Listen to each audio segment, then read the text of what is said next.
ESTE News, ang katatapuran ng paglikom ng mga sumat. Ng wala iba nga sinasaligan o diyan kapatuuran o gan kaupayan ng mga katauhan. ESTE News, mga notisya nga di kang newsroom and ESTE Summer News Service. ESTE News.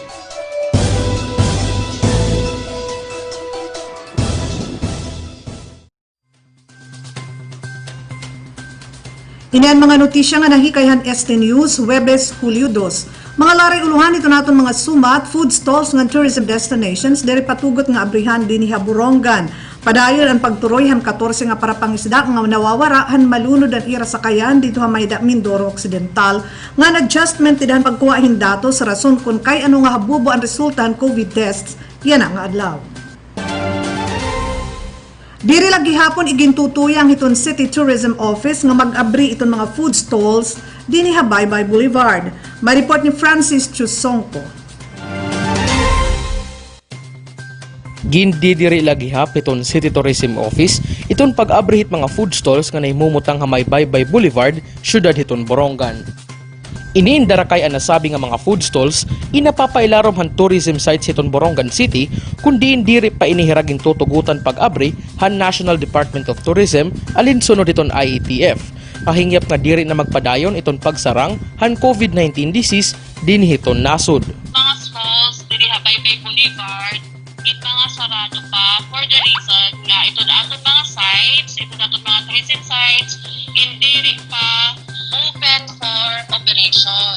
So in the sense nga ito na ato mga food stalls diri ha Baybay Boulevard dahil puputang sa mga tourist destination din na Borongan puligira, madiri pahirap pwede mag-open.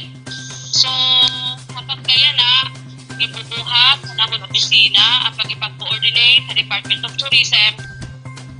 Sumalapakan Marisa Acurin, Borongan City Tourism Officer, nga irala pagkaklaro nga iton mga food stalls nga diri na himumutang ha Baybay Boulevard, indiri upod hiton ira jurisdiction. Asya inihiraging tutugutan hiton ira padayon nga operasyon.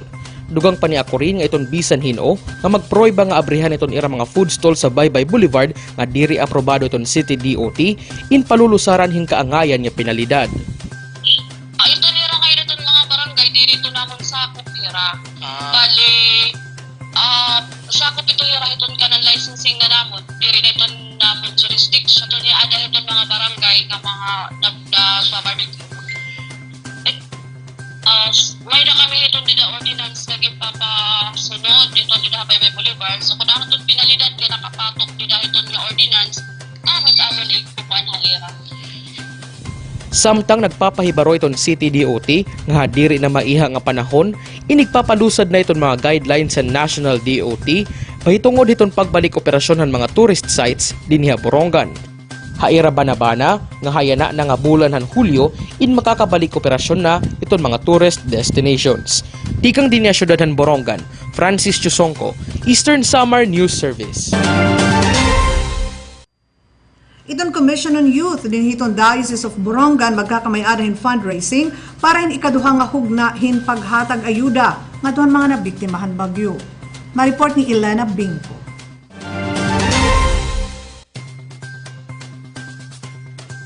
Commission on Youth and Dioceses han Borongan padayon nga nagdudumaren fundraising para hiton second wave hiton ira donation drive. Ang first wave han nasabi nga donation drive in gindumarahan Commission on Youth kaupod ang obispo ang dioceses nga Bishop Crispin Verquez nga ng Commission on Social Action han naglabay nga Hunyo 3 ngadtuhan mga lugar nga naapektuhan han paglasorbohan bagyong Ambo sugad ang oras artetchay ngan hipapad. Pinaagi ang interview kan Winston Bait usa nga youth leader han Commission on Youth ipapadayon nera ini nga donation drive para hadton mga biktima bisan kun maiha na ang paglasorbohan bagyo dara kay napapailarom pa man kita hin krisis kanan pandemya. Importante continue na nga ang pagbuligan Commission on Youth nga naamon na kasi mga bata noon ang kada parokya kaya iko-continue namon na namon na relief operation. Ini plano kami may secondly mga focus puntaan mga pagkaon kay beside lang naman hinabuhan ambo continue pa man mga hinanabo ni nga atundaran ng pandemya.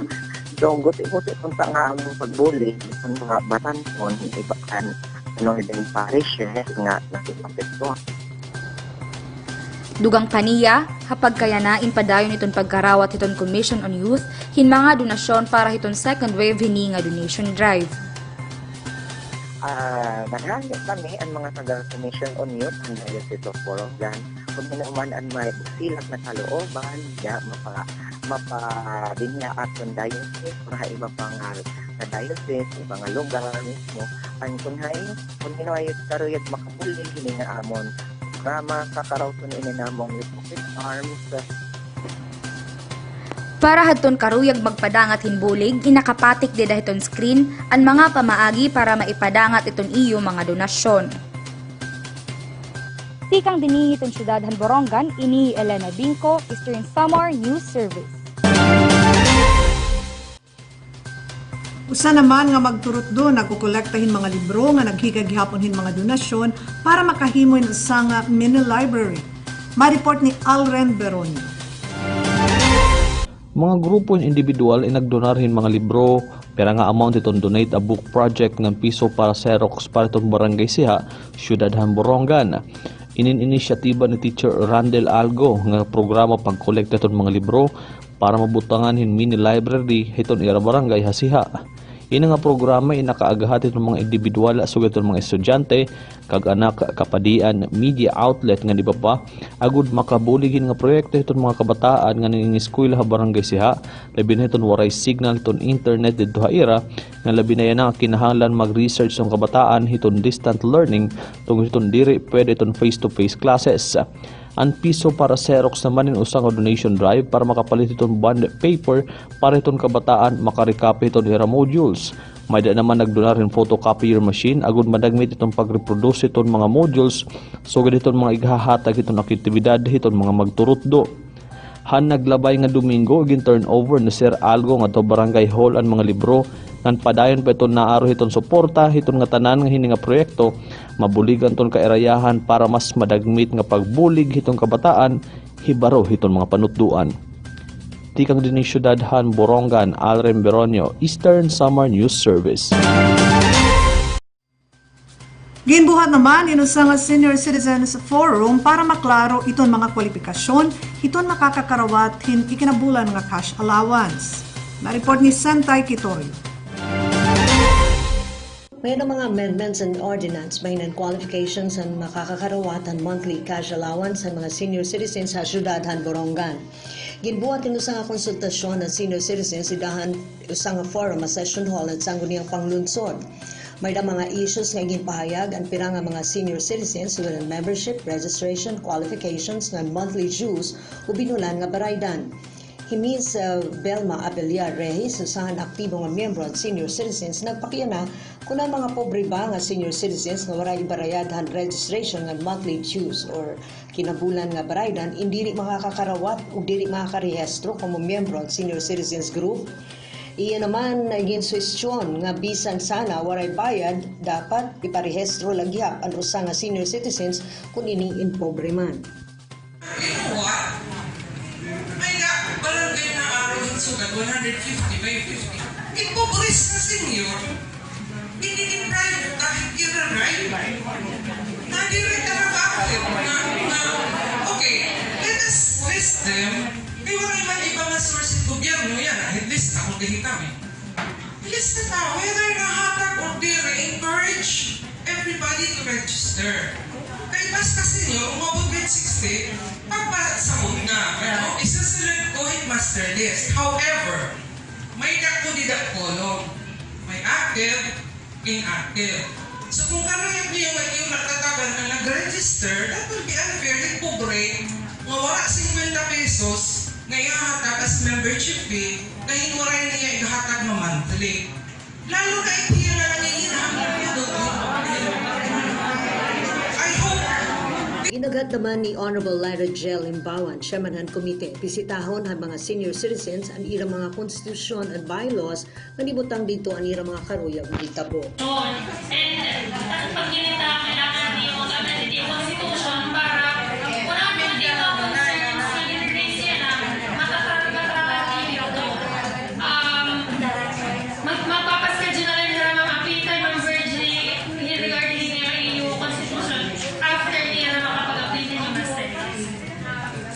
Giklaro pa ni Honorable Lyra J. Limbawan ang mga requirements ng qualifications ng mga senior citizens na makakakarawatan cash allowance. May baruto ng ating mga senior nga nagpag-restoryahan niya na for you to be eligible, kailangan actual resident of Borongan City, a registered voter of Borongan City, not recipient of the DSWD pension, a member of the Barangay Senior Citizen Association, and of course, kailangan member kahit on aton Office of the Senior Citizens Affairs, Tinha Borongan. So, bali, asya po yung pinaka-general qualifications para maging eligible ka natin magis nga na pakipag-coordinate po kayo maupay natin ating mga president para makakarawat ka mo hindi nga atin ayuda dito na ito natin LG. So that's it. Thank you very much po and love po nga kulo. Dugang pa ni Honorable Limbawan, importante ang koordinasyon ng mga senior citizens anira mga presidents han kada barangay. Tika nga syudad ng Borongan, Santa Quitorio para ang Eastern Summer News Service. Mga magturot do nagbalay-balay para may enroll in mga kabataan nga waray access nga dahiton internet. Ma-report ni Alren Beronio. Pipira nga magturot dohan magkardiro nila ang eskwelahan han Borongan inagbalay-balay para iton remote enrollment ngadto iton mga lugar nga waray access iton internet connection. Nakahimang raw news to man ESTE News si Teacher Randel Algo usa nga magturot diton Eastern Summer National Comprehensive High School kundiin personal nga kinadto ang tagsa-tagsa nga panimalay ha Barangay Siha, Syudad Borongan para kuha ng mga Dropbox and learning survey form. Agud hinal iton mag-enroll itong kabataan pinagin ko collect agud madiretso iton data ngadto iton eskwelahan. Ang mga elementary teachers naman ha binuwangan elementary school ay nagkatog gihapon ang kariyahan para magbuhat ini nga pareho nga proseso kundi iton area lugar and dead spot iton bisan ano nga signal. Ipera naman nga magturot do kalingat nga National High School in kinatog gihapon ang kariyahan sugad kan teacher Jerome Chatel tungod nga kadak anaada upstream barangay so na eskwela ha era eskwelahan. Inihalayot ang tarhog itong COVID-19 na diri ana ipapatuman ton face-to-face classes ngan magiging alternatibo ton panutduan pinagiton radyo, telebisyon, online ngan modular instruction sumalahi ton basic education learning continuity plan. Tikang dini Syudad Borongan, Alren Beronio, Eastern Summer News Service. Naatubang naman hin kaso administratibo inusa nga barangay kapitan dinhi ha syudad hiton Borongan. May report ni Santa Quitorio. Naatubangin kaso nga administratibo ang barangay kapitan Habalod Syudad Borongan. Hi Honorable Jed Palada kinasuhanin administratibo haatubangan ng sangguniang panglunsod nila JB Alegre, Annalyn Catalo, Melvin Duzon nga Antonio Cada nga tanan miyembro ang konseho han barangay Balod. Ang kaso administratibo numero SP 20003 in grave misconduct violation of section 3 han RA 3019 failure to render accounts pagbayular han executive order number 2 the people's constitutional rights to information, public disclosure and transparency in the public service. Kasumpay niyan pagpalitin lote ang barangay para himuon nga plaza. Sumalan dokumento ngayon pasa han mga nagsalawad din kaso nagawas nga kapalitan na sabi nga lote inakantidad la hin 200,000 pesos pero ang pinapirmahan han kapitan nga dahan tagadahan tuna in kantidad hin 575,000 pesos pero didahan pag-aso yan tagadahan tuna binayaran la ira 200,000 pesos. Dilan sworn statement ni Lorenza Abella anak ang tagadahan tuna nag-aaso hiya nga ang pinapirmahan han kapitan nga dokumento kaniya tatay na kantidad hin 577,000 pesos pero ang aktual nga salapi nga kinuha bangko nga ihinatag haira in 200,000 pesos la. Ba? Makaduha. Tag pera. Pag 100,000 kada pagkakadtulong habang ko. 200 lang. Kaya ko tanin ko dan at tatay na to. Sila kita makukuha. Okay. Ngadto habang ko. Kaya ko na po. Okay. 200,000 gud lang makarawat. Hapag talinguha nga makuha ang pahayagan punong barangay Jed Palada, kinatuan ESTE News sa Barangay Hall, 1:32 ang kulog, Hulyo 1. Pero sarado ang Barangay Hall. Ang sapit nga opisina ang Barangay Health Center, nga nagsiring ang Barangay Health Worker, waray pag-opisina ang kapitan kay nakadtuhiya ha City Hall.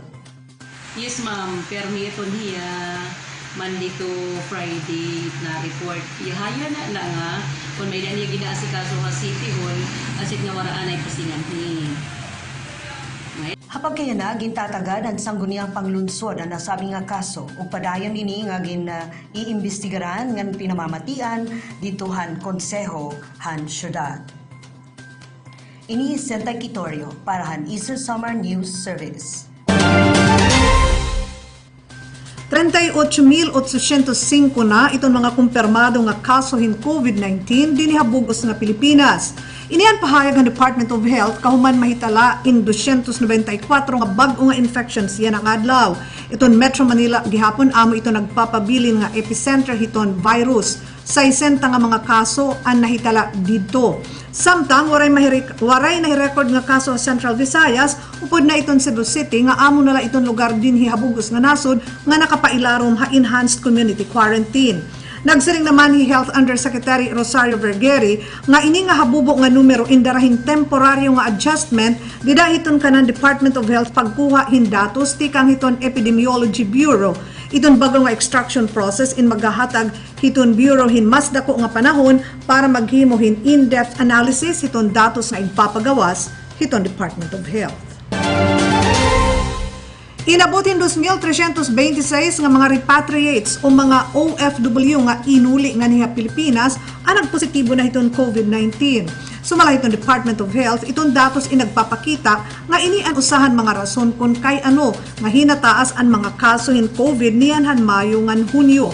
Sumala kan Health Undersecretary Rosario Vergeri, haros 93,000 ang mga OFWs nga nagpauli. Didahan mga naging positibo, mas damo hini ang mga land-based OFWs. Waray naman nira datos bahin hiton mga locally stranded individuals. Mahinunong duman nga medyo kontrobersyal iton mga LSIs, dara kay damo hini nga nagpauli inagpositibo na hiton COVID nga dito hinpipira nga mga probinsya hiraan una nga mga kaso. Pirahan na mga LGUs inagreklamo dara hiton kakulang hiton koordinasyon, habot nga hiton national government nga hiton local government units, rason kung kay ano nga may ada pipira nga mga rehiyon nga probinsya ang nagdeklarar anay hin moratorium tikang hin pagpapasulod o pagpauli hin mga locally stranded individuals. Waray pa nahikikitan nga bisan usa han 14 nga tripulante sa usa nga fishing boat nga nalunod han bunggoon inihin usa nga Chinese cargo vessel.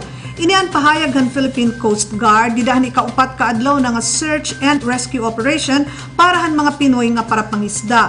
Sumala iton Coast Guard sige iton ira aerial, surface ngan underwater search pero waray nira kinita hini nga nawawar nga mga tao ngan posible daw napipiit ini didtuhan barko nga nalunod. Ang Coast Guard inagpadara na hinduhan nira nga barko usag gihapon nga sasakyan pandagat ang igin-deploy hiton Bureau of Fisheries and Aquatic Resources para bumulig hiton pagturoy hakadagatan hiton Occidental Mindoro. Nagsiring naman ang pamunuan niton Coast Guard nga iraya na pag-aadman kung igpapadayon pa ba iton search and rescue buwas. Padayon naman iton investigasyon hiton mga otoridad, ang kruha nakasunggo nga barko in na iton Port of Batangas. Subay ang inisyal nga investigasyon, ang Hong Kong registered nga Vienna Wood inagtawag nga Coast Guard para i-report ang aksidente pero tulo ka oras na kahumanhan panhinabo. Nagsaring naman ni Presidential Spokesman Harry Roque nga aksidente ang panhinabo, mentras nananawagan naman ni Foreign Affairs Secretary Teddy Locsin nga diri i-politicize ang nasabi nga insidente. Gintagan otorisasyon ng Commission on Higher Education itong mga medical schools nga karawaton itong mga estudyante nga waray makakuha han National Medical Admission Test kon NMAT para yan nga school year. Iniindarahan kay ugsodhan NMAT darahiton COVID-19. Pero ginklaro ni Chairman Prospero de Vera hiton CHED nga ini nga palisiya in parala hiton yan nga school year. Basehan datos may ada 9,000 nga nagrehistro para hiton NMAT ngan sumala iton Center for Educational Measurement magpapadayon iton online NMAT tikang Agosto 10 nga dayton 20. Iton NMAT amo iton standard para makarawat nga dahiton medical school. Haya na may ada 56 nga medical schools din sa Pilipinas. Iginanunsyo naman iton CHED nga naghihimo-hirahin mga guidelines para iton posible nga face-to-face classes. Niyan iton Hulyo, didto iton mga lugar nga ginkukonsiderar nga low-risk modified general community quarantine. Mas pinapaboran iton mga estudyante iton paggamit in printed modules ng online classes kumo paagi iton distance learning. Iniinsubay han learner enrollment on survey form nga igin pasarang han Department of Education. Nagsiring ang DepEd nga 2 milyon nga estudyante ang naghayag nga mas karuyag nira iton online samtang 3.8 milyon na siring paborhira iton printed material kumo klasehin panutduan yan nga school year. Iton LESF amo ini ang ginbaton han mga kag-anak nga nag-enroll han ira kabataan. Mayada sobra 16 milyon nga enrollees pero diri pa human iton encoding han mga baton didan survey samtang ang iba nga mga kag-anak inwaray bumaton han nga tanan nga mga pakiana didan survey. Iton distance learning inigi-implementar hatulong nga paagi online class, printed modules, ngan broadcast, pinaagi ha radio, ngan telebisyon. Ngan para iton aton mga notisya tikang halangyaw, ginaaro iton China nga magsumiter in upat nga media outlets iton Estados Unidos hinsinurat nga impormasyon mahiunong iton ira mga empleyados, iton ira financial operations ngan gintatag iya nga real estate dito sa China. Sumala kan Zhao Lijian, spokesman hiton Chinese Foreign Ministry, iton Associated Press, Columbia Broadcasting System, United Press International, ngan National Public Radio, in kinahanglan magsumiter hinigyang ginaaro nga impormasyon sa kubhin pito ka adlaw. Iniin mga pitad kontra iton Estados Unidos daradaw hiton pagtiyupi nira hiton Chinese media. Iniin lehitimo la nga kabatunan niton China. Ginagat iton China iton Estados Unidos nga igkudong iton ira mga restrictions ngan political oppression kontra iton Chinese media. Iniin kataliwan nga ighayagan Estados Unidos nga uupat nga Chinese news agencies nga aaduyan ha Amerika in ginagamit nga mga Chinese missions. Ginti ka nga na dito sa Japan in clinical trial sinusa nga novel coronavirus vaccine. Iniamo iton usa nga COVID vaccine sa Japan nga inabot na nga dahiton clinical trial stage. Iton biopharmaceutical startup nga Anges Incorporated nagsiring nga plano nira bakunahan in 30 ka tawo ha Osaka City University Hospital nga target nira magamit ini dida hiton 2021. Sumala hiton Anges usa ka tawo na ang kinarawatan bakuna nga gintutuuhan nakakadugang inihin produksyon hiton antibodies nga makakapugong hiton pagsarang hiton virus ngan pagdevelop ini nga din usa nga sakit. Duha ka grupo ito na partisipar hiton programa tunga in makarawat hin mas hataas nga dose iton bakuna iton usa nga grupo tatagan hin habubo nga dose hini. Iton mga partisipantes ina edad 20 nga dahin sa 65 anyos nga tanan maupay iton kondisyon panlawas. Ini nga bakuna in bag-o nga klase tinatawag ini nga DNA vaccine. Diri ini nagamit hin virus ngan diri nagkikinhanglan hin mga specialized equipment para mahimo ini. Duha pa nga Japanese pharmaceutical companies inaghihimo gihapon hin mga bakuna kontra hiton coronavirus. Inian mga notisya nga nahikayhan ESTE News, amo inihiiden, mopay nga oras, salamat ta iyo nga tanan.